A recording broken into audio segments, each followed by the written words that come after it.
Good morning, evening, or afternoon to all of you beautiful people. Josh here, back to bring you some of that sweet voice-based content. So I've been back on the auditioning train recently, and let me tell you, oh, it's good to be back! Getting to really dive into roles I'm excited about and put forward my best foot when it comes to auditioning is one of the things I have missed about voice acting. But it did get me thinking, I've not always been a big fan of auditioning for stuff. Or at least, I didn't like auditioning for stage stuff all that much. I much prefer the voice acting audition process compared to the stage show audition process, I guess you could call it. But why, you might ask? Well, without any further ado, let's go! Quick disclaimer before I get too far into this video, I will just say this is purely based on my experience. You might fucking love the stage show audition experience and hate the voice acting audition experience. This is just purely based on me and how I felt about it, and yeah, just giving you my opinions. So anyway, for those of you who don't know, I've auditioned for a ton of musical theatre shows in school, college, and community amateur theatre from the ages of about 6 until I left musical theatre entirely when I was about 20. So suffice to say, I've had a fair bit of experience in the audition process. The thing that I really hated about the stage show audition process was that it always came down to how you performed on the day. The nerves of knowing that the performance I did in my bedroom 3 days prior might be actually miles better than the one I did on the day is just, I also could go a little overboard when it came to my preparation, planning, how I would stand, how I would look, exactly when to pause. Yeah, I went a bit crazy with it all.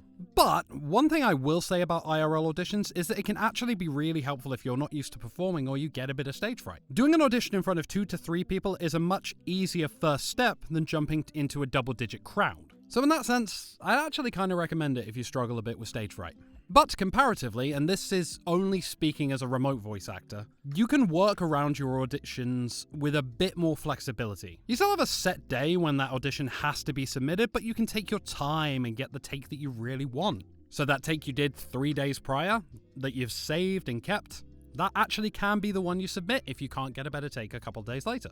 However, this does present its own set of problems, as having too many options can actually be just as bad as having one. Art is subjective, and it is no secret that the smallest little difference between the way you deliver one line and the way you deliver another can be the difference maker in you getting a role. So if you're anything like me, you hyperanalyze every single aspect of your performance, trying to find the perfect take every day leading up to the deadline. It's one more take, and then the deadline passes, and boom, nothing submitted, and then you feel like an ass. Maybe I'm projecting.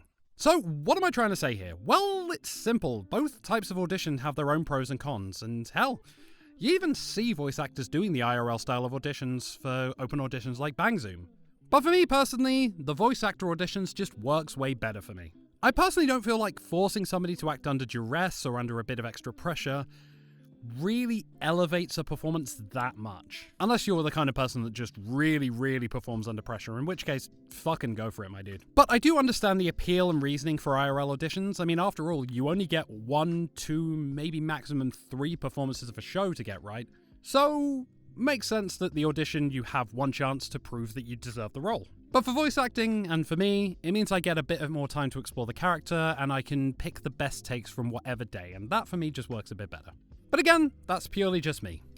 So there we go, there's a little rant on auditioning for voice roles versus auditioning for the stage. I hope I got my points across. It's a little bit of a different thought process for this video than my usual stuff, but I hope you enjoyed regardless. For now, I shall pass the question over to you. Have you done either style of audition? Which do you prefer and why? Let me know in the comments down below. As always, if you did enjoy this video, then do leave a like and subscribe to my channel for more beautiful voice-based content. Keep your eyes out for my next video. I do upload every 2 weeks, but until next time, thank you so much for watching.